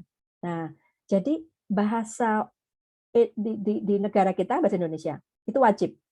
Pada saat kita sudah keluar yang namanya bahasa internasional, bahasa Inggris, yaitu wajib gitu. Sangat dipertimbangkan. Dan itu selalu ada itu bahasa Inggris. Kecuali kalau itu perusahaan Jepang ya. Nah, nanti akan ada requirement-nya. Tapi bahasa Inggris itu bahasa intermediate sebelum kita belajar bahasa lain. Di Thailand pun begitu. 7 tahun saya di Thailand. Bahasa pertama bahasa Inggris, tapi 90% orang Thailand nggak bisa bahasa Inggris. Nah, mau nggak mau saya belajar bahasa Thailand. Gitu. Jadi terbuka, disiplin, dan punya keinginan kuat. Itu salah satu kunci untuk menjadi apapun sih sebenarnya. Ya. Oke, ya. Terima kasih Bu Ani. Ya, sama-sama. Ya, begitu ya adik-adik semua. Jadi mulai dari sekarang, mumpung masih semester awal, masih banyak waktu yang bisa dipersiapkan ya Bu ya. Yang penting ada kemauan itu tadi. Terima kasih banyak Bu. Iya. Apalagi sekarang, waduh, internet itu kita bisa belajar bahasa apapun, bahasa Rusia, bahasa apa. Nggak perlu bayar, cuma bayar pulsa, kan? Kalau dulu susah tuh. Oke. Dari Mbak Oktina nih, saya izinkan bertanya, kalau dalam rekrutmen R&D, ujian masuknya apa saja dan di bagian lain apakah ada? Oke, ujian, aslinya penerimaan lah ya. Penerimaan itu biasanya kalau dalam sebuah rekrutmen itu yang awal-awal dulu lah. Dari HR itu biasanya yang umum-umum. Kalau mungkin bukan pengalaman, tapi bagaimana menceritakan tentang kuliah, apa yang kamu sukai. Hobi pun bisa kadang ditanyakan. Bahasa apa yang kamu bisa, komputer, aplikasi komputer apa yang kamu bisa. Hal-hal yang tidak spesifik dulu. Kemudian baru ke spesifik. Karena terus terang gini, kalau kita meng-hire lulusan baru, tidak terlalu banyak kita tanyakan pengalaman kerja kan. Tetapi lebih ke arah, selama kamu kuliah berorganisasi atau ceritakan tentang aktivitas kamu selama kuliah. Itu bisa saja sangat umum gitu pertanyaannya. Tidak ada yang spesifik. Jadi tapi ada nih, saya kan punya teman-teman juga ya yang sudah senior yang nanti meng-hire. Mereka kadang-kadang bertanya gini, protein itu denaturasi di suhu berapa? Itu tuh kalau orang teknologi pangan, itu tuh kayak merem aja harus bisa jawab. Karena itu kayak ilmu-ilmu dasar yang wajib. Gitu. Jadi dalam semua mata kuliah itu sebenarnya ada inti-inti dari pelajaran tersebut yang kayak gini. Kita makan berapa kali? 3 kali. Itu udah kayak jawaban yang otomatis. Itu ada teman-teman saya yang sebagai rekruter tim R&D itu menanyakan hal-hal seperti itu.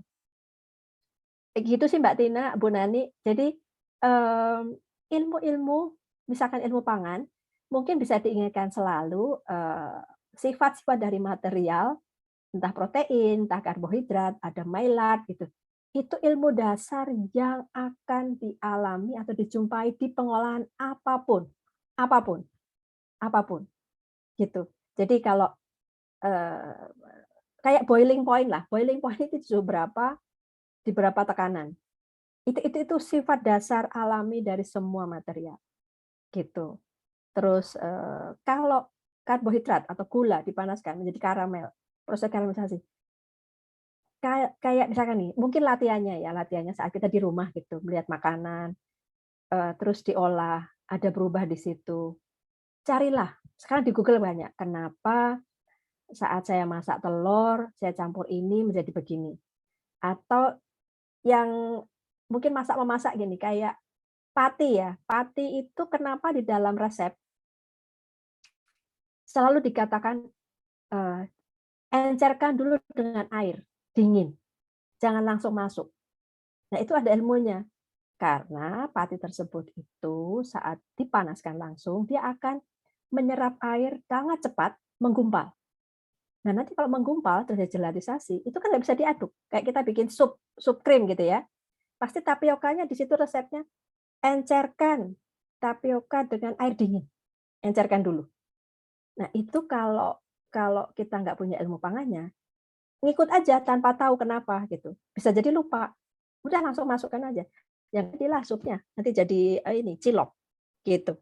Kurang lebih seperti itu ya. Jadi ilmu pangan itu ilmu yang kita bisa sehari-hari, kita lihat either itu di restoran, di meja makan, dimanapun gitu. Jadi tidak terbatas. Jadi ilmu kalau rekrutmen bisa dibayangkan pertanyaan ini kalau beberapa teman saya itu menanyakan hal-hal yang seperti itu. Kalau nanti sudah sampai ke user ya. Jadi rekrutmen itu biasanya step by step. Dari HR dulu yang umum-umum, kemudian kalau diterima nanti masuk lagi ke bagian apa gitu. Nanti kalau udah sampai ke user, artinya kalau saya R&D nih, saya cari tim. Nanti saya akan wawancara gitu. Gitu sih.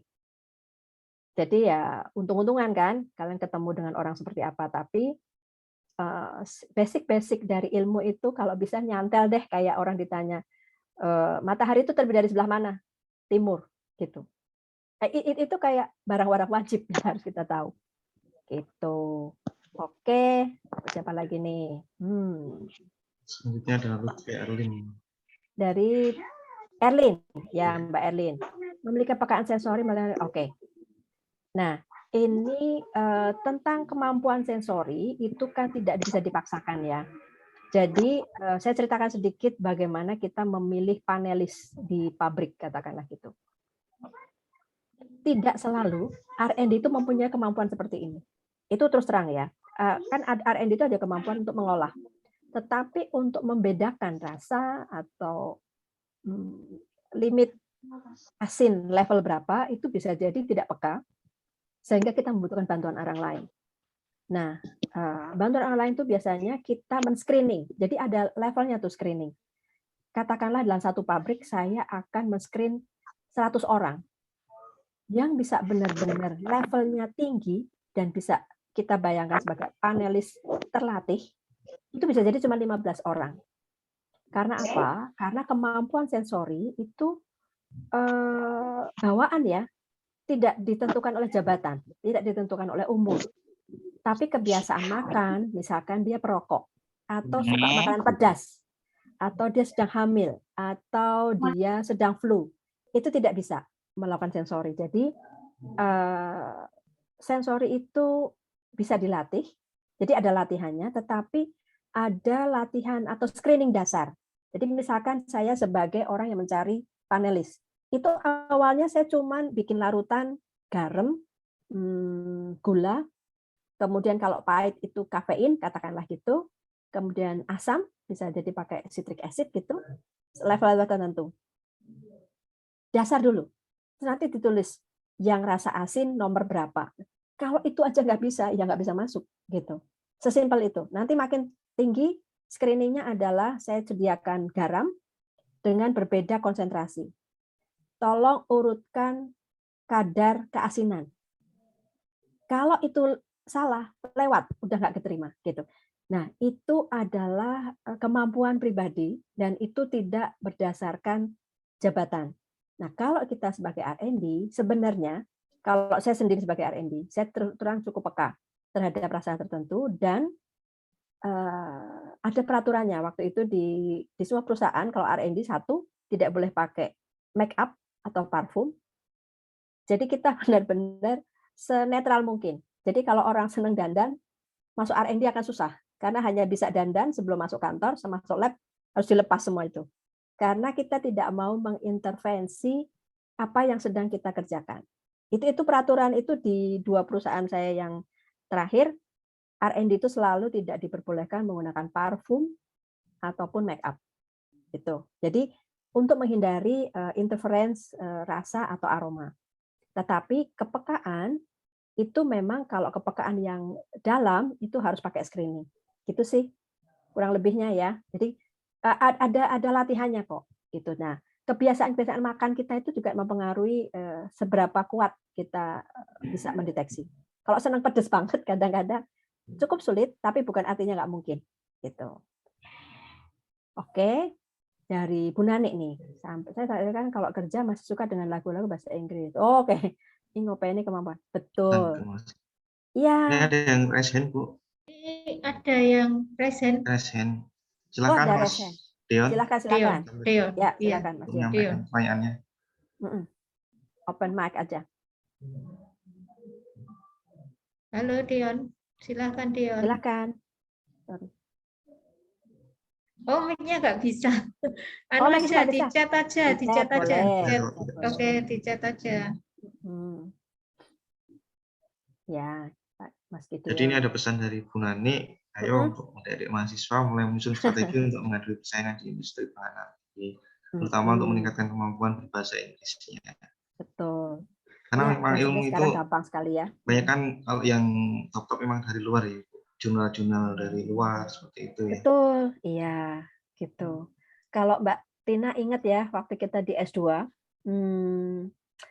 jurnal itu dibaca kan juga cuma 1. Kita baca jurnal 7 gitu ya, dalam waktu terbatas. Ingat kan? Nah, gitu. Jadi ada ilmunya sendiri. Tuh, harus review, menggabungkan jurnal-jurnal. Iya, jurnal. Gitu. Iya, itu nah, harus pelan-pelan, harus bertahap. Ya, dan ada triknya membaca itu, ada triknya membaca jurnal. Gitu. Nah, sebagai share aja ya, saya itu S2 itu kan setelah 9 tahun kerja. Jadi tidak langsung lulus. Karena saat itu begitu lulus saya kerja, kemudian setelah nabung gitu ya, istilahnya nabung, saya kuliah lagi. Ternyata advantage-nya atau keuntungannya cukup banyak karena yang saya pelajari kan bidang yang saya lakukan. Jadi pemahamannya pun saya bisa, menurut saya pribadi ya, saya bisa lebih relate gitu loh. Dan saya memilih apa yang saya mau tahu gitu. Itu sih yang saya alami. Makanya bisa ketemu Bu Tina, meskipun saya lulusnya jauh lebih cepat dibanding Bu Tina waktu S1-nya gitu, tapi S2-nya ketemu. Gitu ya Mbak Tina ya. Itu kurang lebihnya. Ada yang masih mau bertanya? Siapa lagi? Silakan Mas Dion tadi. Atau di WA ke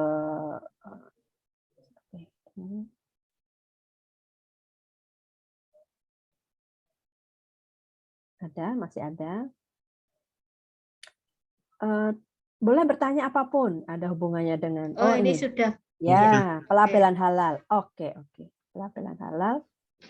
Langsung melalui radio bahwa di Indonesia punya label sendiri yang label halal. Oke. Wow, halal itu sudah justru sekarang sangat-sangat seperti apa ya? Kalau dulu label halal itu kan hanya untuk gini istilahnya. Kadang-kadang dulu tuh semacam pilihan. Kalau kita mau merangkul seluruh masyarakat, itu kita pakai halal. Karena kan saya Muslim. Jadi di Indonesia ini bersyukur sekali ada pelabelan halal. Karena pelabelan halal itu menyebabkan rasa aman dari kita sebagai penganut agama Islam untuk memilih dalam mendapatkan label tersebut. Labelan sendiri. Nah, dulu kan MUI ya. Kalau sekarang ada lembaganya, gitu. Tapi pada intinya itu sama, Mas. Halal itu pada saat akan mendapatkan label, itu tuh persiapannya banyak sekali. Nggak hanya karena kita di Indonesia gampang deh dapat halal, orang kita kan semua Muslim. Semua material pasti halal. Jangan salah. Karena saat mendapatkan label halal, itu tadi, bahan baku kita itu apa saja. Masing-masing bahan baku itu pun harus ada label halalnya. Jadi kalau saya punya biskuit gitu ya, saya tempelin halal. Itu pada saat akan mendapatkan label, itu si auditor halal, kalau dulu MUI, dari MUI, kalau sekarang saya lupa namanya, tapi ada lembaga yang mensertifikasi halal, kegiatannya sama. Dia akan melihat bahan baku yang dipakai. Kemudian dari bahan baku tersebut kan ada spek, misalkan tepung gandum atau shortening. Shortening itu kayak margarin lah ya. Oke, margarinnya ini dari perusahaan apa? Ingredientnya apa saja? Dan harus ada label halal raw material. Jadi tidak mungkin halalnya produk jadi itu kalau salah satu dari ingredient tersebut tidak halal. Jadi sebegitunya. Jadi ini nilai jual. Dan sekarang pun tidak hanya di Indonesia sebagai negara Muslim terbesar di dunia, tetapi negara-negara yang non-Muslim, yang katakanlah mayoritas bukan Muslim, itu sekarang berlomba-lomba untuk mendapatkan label halal karena untuk bisa dijual lebih luas. Karena global ya. Kalau dulu mungkin di Filipina yang sebagian besar Katolik, itu mereka tidak menempelkan label halal secara voluntary atau secara sukarela. Mereka hanya akan taruh halal jika mereka punya permintaan dari konsumen. Nah, tetapi sekarang kan harus proaktif. Bagaimana produk kita itu bisa diterima semua kalangan. Istilahnya gini, kalau non-Muslim ada halal kan juga makan nggak apa-apa. Tapi kalau Muslim nggak ada label halal, jangan salah, kemungkinan bisa akan dibandingkan, oh ini nggak ada labelnya, saya nggak beli. Jadi label halal itu sebenarnya adalah membuka peluang market yang lebih besar. Kita kirimkan ke lebih banyak orang, gitu. Kalau ingat yang dari Nongshim, ramyeon, pasti tahulah ya, anak-anak kuliah itu kan survive-nya karena makan mie instan ya, apapun mereknya. Ramyeon dulu itu Nongshim kan tidak ada halalnya. Awal-awal orang tidak aware, tapi begitu aware, langsung nggak ada yang beli, gitu ya, karena ada. Sekarang coba dilihat, produk Korea pun sudah menerapkan halal, khusus untuk Indonesia, atau khusus untuk negara-negara yang Muslim, gitu. Jadi label halal itu sudah seperti kayak selalu ada lah, apalagi di Indonesia, gitu. Gitu sih Mas. Jadi bukan hanya nilai tambah, tapi untuk tempat tertentu, konsumen tertentu wajib. Karena kalau tanpa label halal, ya dia nggak mungkin dijual di area yang mayoritas Muslim, misalkan gitu. Itu nilai tambah besar untuk persaingan bisnis, gitu. Dan penyapainya itu tidak gampang karena ada audit. Auditnya pun sampai orang, gitu. Ada area-area tertentu yang misalkan membersihkan dengan alkohol, itu akan ditanya, gitu. Berapa persen? Bagaimana cara menghilangkan. Jadi itu sudah umum dan kelihatannya hampir semua ya, semua industri di Indonesia yang pengolahannya itu memang ditujukan untuk sebagian besar masyarakat di Indonesia yang Muslim, itu pasti ada label halal. Gitu sih Mas. Ya, Mas Gideon. Ya, oke. Jadi tidak sembarangan mencantumkan ya Bu Ani. Iya, iya. Ada lembaganya sendiri. Ada lembaganya. Terus auditnya itu kan setiap tahun. Oh iya. Betul. Dulu ya. pernah kita ada kegiatan tuh yang akan pelabelan halal di MUI juga, di Abon kelihatannya Bu Nani juga masih ingat itu juga ditanya. Ini ada yang Muslim enggak seperti itu untuk memastikan cara pemotongan sapinya seperti itu ya, sampai ke situ juga. Memang betul. Jadi mungkin pada saat saya di Thailand itu kan sebagian besar kan orang Buddhism ya, Buddhis. Nah, pabrik saya itu bisa ada sertifikat halal karena ada saya tok yang Muslim. Di Filipina juga gitu. Pas halal, saya yang diajukan karena saya tok yang Muslim di situ. Jadi sebenarnya aturan itu kan sudah umum ya. Jadi kayak slaughtering itu kayak penyembelihan. itu juga ada bismillahnya. Kalau penyembelihannya banyak, biasanya bismillah itu di awal saat semua sapi atau ayam atau apapun akan disembelih. Jadi rumah pemotongan hewan secara muslim itu tuh ada sertifikatnya gitu, dan di situ ada orang muslimnya. Itu untuk negara-negara yang jarang muslim ya. Nah, tapi kalau di kita kan gampang nyarinya gitu. Dan pada saat audit pun akan di mana ini dibeli? Iya, ditanya. Kalau kita di Indonesia kan kadang take it for granted, Allah semua orang muslim pasti gitu. Tapi kalau pada saat kita cantum halal, ya harus benar diaudit, ditanya gitu. Udah ngalami sendiri ya Bu Tina ya sama Bu Nani ya. Pernah. Iya. Oke. Ada yang tanya lagi. Ada lagi nih. Tina, ya. Apa gimana, Mbak Oktina? Ya, banyak ya banyak pertanyaan ya Bu Ani. Enggak apa-apa. Ya. Saya pas lowong ini. Iya. Ada masa belakang. Jika saat masa habis dan simbol belum berakhir, apa tetap cantumkan kemasin tidak apa-apa mengenai hukum. Oke. PIRT. Jadi semua yang berhubungan dengan legal atau regulasi itu memang diwajibkan, sebenarnya diwajibkan ya untuk memperbarui semua pendaftaran sesuai dengan peraturan masing-masing. Kayak kalau kita di industri kan nomor MD gitu ya.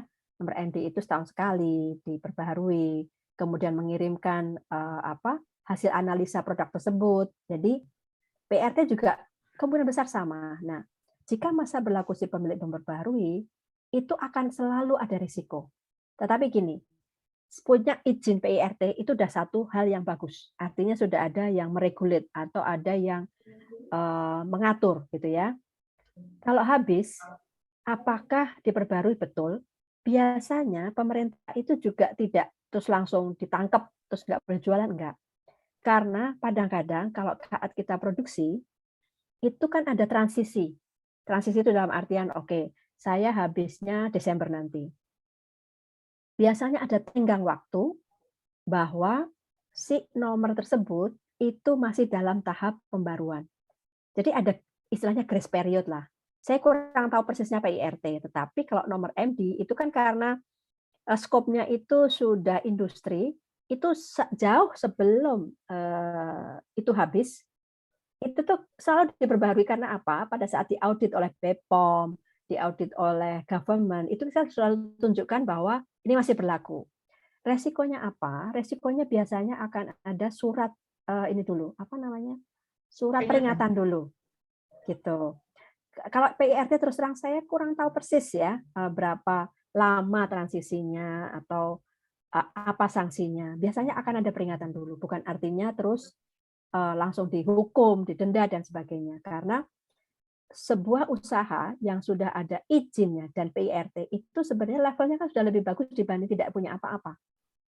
Saya yakin daerah tersebut akan menerapkan kayak misalkan audit atau survei untuk memastikan bahwa si produsen ini bertanggung jawab. Nah, caranya dengan mendaftar ulang. Kalau belum, masih boleh jualan, tetapi misalkan sudah mendaftarkan pengajuan tapi belum selesai, toh dokumennya masih bisa ditunjukkan. Gitu. Nggak langsung didenda, biasanya akan kena peringatan dulu. Gitu sih sejauh yang saya tahu ya, Mbak. Siapa tadi, Mbak Oktina. Oktina. Oke. Itu sih yang bisa saya sampaikan. Masih ada lagi jam berapa? Oke. Kayaknya di chat belum ada lagi. Ada yang ingin, apakah ada yang ingin bertanya lagi? Silakan. Oke.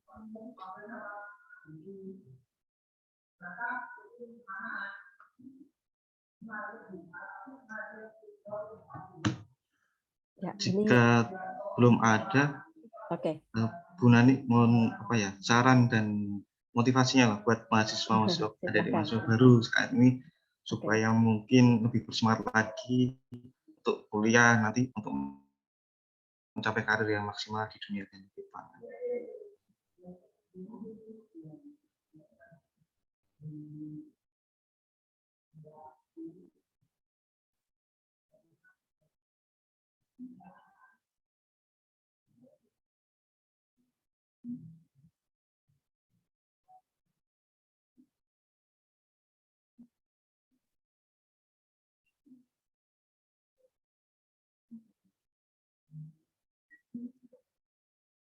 Halo? Bu Ani?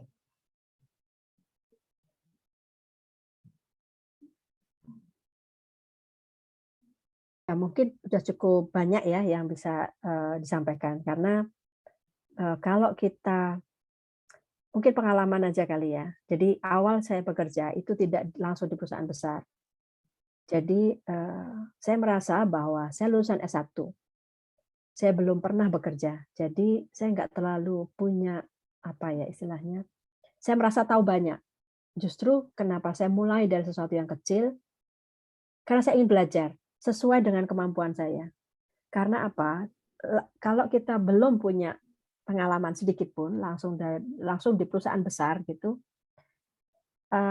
rasanya saya juga ngerasa bukannya nggak pede ya, tapi kalau perusahaan besar tadi saya sampaikan biasanya pekerjaan itu udah langsung terbatas karena orangnya langsung dibatasi gitu ya, artinya skopnya langsung spesifik. Tapi dalam perusahaan yang ukurannya relatif kecil, kita itu bisa melihat kanan kirinya itu gampang. Jadi purchasing melakukan apa, kemudian produksi melakukan apa, kita itu dalam satu tempat dan kita tahu aktivitasnya apa, yang dibutuhkan apa. Contohnya sekarang, saya di perusahaan yang jumlah karyawan total 14.000 katakanlah gitu. Pabriknya ada 30, lebih dari 30. Jadi kan ada hal-hal yang tidak bisa saya lihat. Tetapi karena saya sudah cukup lama berkecimpung dalam bidang tersebut, dengan remote aja, sekarang kan semuanya online nih. Itu saya bisa membayangkan apa yang dialami oleh pabrik A, pabrik B. Karena memang saya mengalaminya kan udah cukup lama ya. Udah ada pengalaman gitu. Nah, jadi jangan istilahnya gini. Selalu kita pasti akan mencari sesuatu yang terbaik. Tetapi yang terbaik itu belum tentu yang paling besar. Jadi mulailah dari yang kecil, karena disitulah kita menjadi siapapun. Saat saya pertama kerja, itu kadang saya jadi purchasing, kadang saya jadi marketing, karena saya menjaga stand pameran, katakanlah gitu. Itu tuh latihan mental dan latihan pekerjaan yang ternyata sangat berguna pada saat saya makin lama makin menapak karir yang lebih tinggi. Karena saya sudah mengalami semuanya. Beli sampai ke pasar, kalau di Jakarta itu pasar induk, untuk mencari mangga. Itu di pekerjaan pertama saya itu saya mengerjakan apapun. Ada pemotretan untuk membuat brosur, itu saya lakukan juga gitu. Jadi dalam perusahaan kecil biasanya kita jadi apapun. Nah, jadi apapun itu kita alami dengan senang hati karena disitulah kita memahami bahwa pekerjaan itu macam-macam. Nah, nanti di situ dipilih nih. Saya paling cocok di mana ya? Ternyata memang sejak awal saya cocok di riset, katakanlah gitu.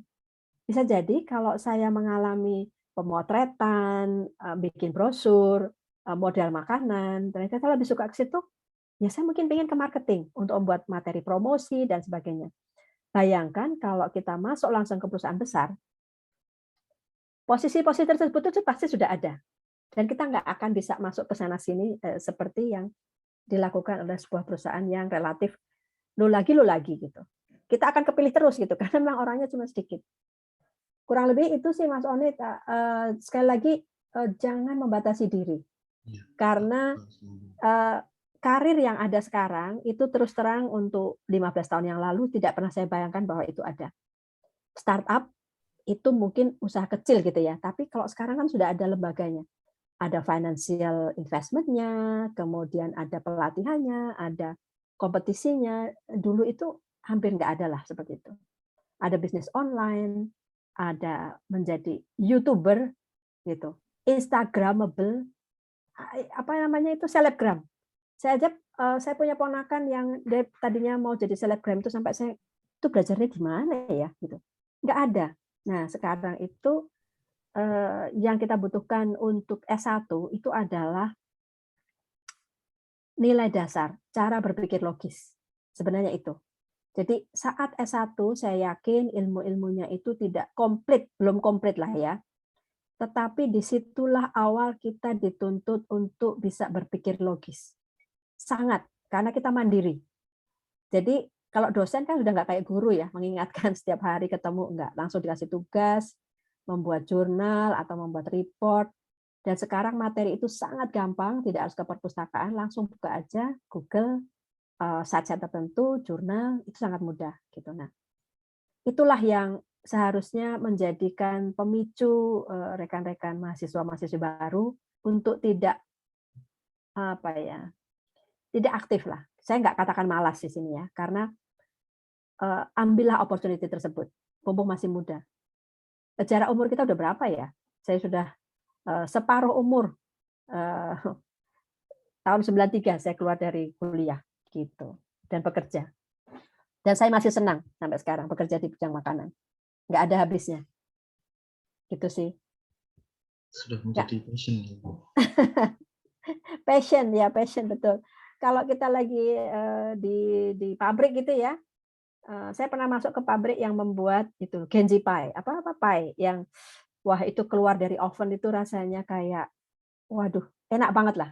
Dan kelebihannya kita di perusahaan makanan itu yang kita cicip adalah makanan. Jadi waktu di instant noodle setiap pagi untuk ngecek beberapa project, saya bisa makan tuh kecil-kecil tuh 11 tuh mie instan gitu. Saya bikin coklat itu 1 ton. Bikin coklat itu nggak cuma 1 bar gitu ya, tapi 1 ton setiap hari untuk diolah gitu. Jadi ya bayangkan yang kita hadapi itu makanan, jadi ya selalu exciting ya. Gitu. Itu sih Mas Sony atau Bu Tina atau rekan-rekan semua. Gitu. Nggak apa-apa kalau nggak ada pertanyaan sekarang atau istilahnya apa ya, kan nggak datang saat ini juga ya mungkin pertanyaan-pertanyaan tersebut. Tapi istilahnya inilah, jangan khawatir selama kita passion atau mempelajari apa yang harusnya kita pelajari, pasti ada nilai tambahnya. Jangan jadikan 4 tahun belajar itu sia-sia. Sia-sia dalam bentuk apapun ya, waktu, biaya, gitu sih. Itu. Terima kasih banyak. Terima kasih atas sarannya Bu Ani. Ya. Cukup bagi mahasiswa. Jadi siang ini kita dapat ilmu banyak ya, gambaran tentang karir di dunia pangan secara luas. Banyak sekali tadi role yang bisa kita masuki ya, dari posisi-posisi yang bisa yang dari awal hingga nanti bisa lebih besar. Itu apakah ada yang ingin ditanyakan lagi pada adik-adik mahasiswa atau Bapak Ibu dosen?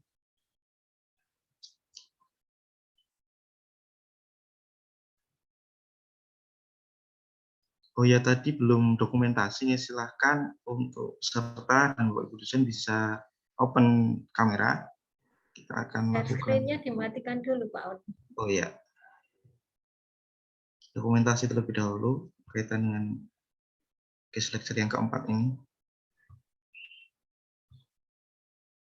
Ayo silakan para open peserta. kamera dulu mahasiswa. Pak Ahmad ketok iki. Ini ada Pak Ahmad.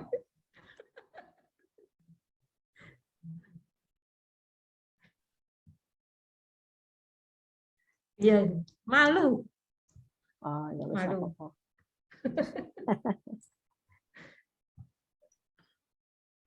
Mungkin nggak pulang ke Jogja, Bu? 2 minggu lalu saya sempat pulang setelah PPKM-nya sudah mulai bisa dibuka. Yeah. Cuma sebentar tapi Pak.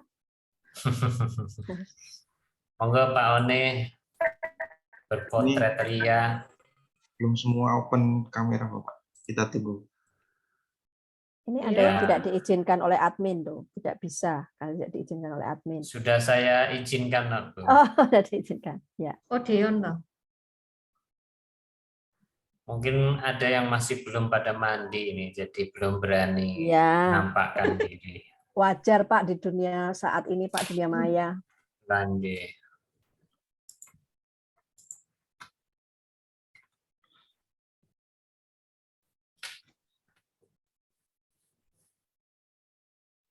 Oh, banyak juga ya mahasiswanya 67.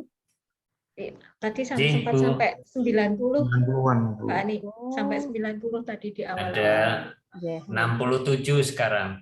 Ya. Wah. Semangat. Tanggung jawabnya besar ya Pak Ahmad ya. Anaknya banyak. Betul. Betul. Oke. Sampun Pak One. Saya mulai. 1, 2, 3.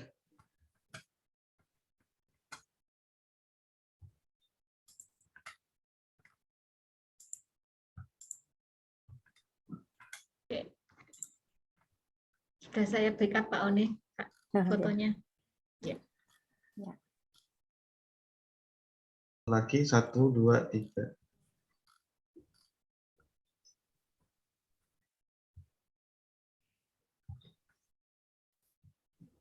Sampun, sudah. Terima kasih semuanya. Terima kasih rekan-rekan semua, Mbak Mas. Semoga selalu sehat, semangat. Demikian juga dengan Bapak Ibu dosen. Ya, sekali lagi terima kasih buat Bu Anik Lestari atas share-nya pagi hari ini. Ya, makasih banyak kesempatannya. Selalu sehat. Insya Allah sukses dari semua urusan. Terima kasih. Matur nuwun Mbak Ani. Yuk, assalamualaikum. Waalaikumsalam. Ya.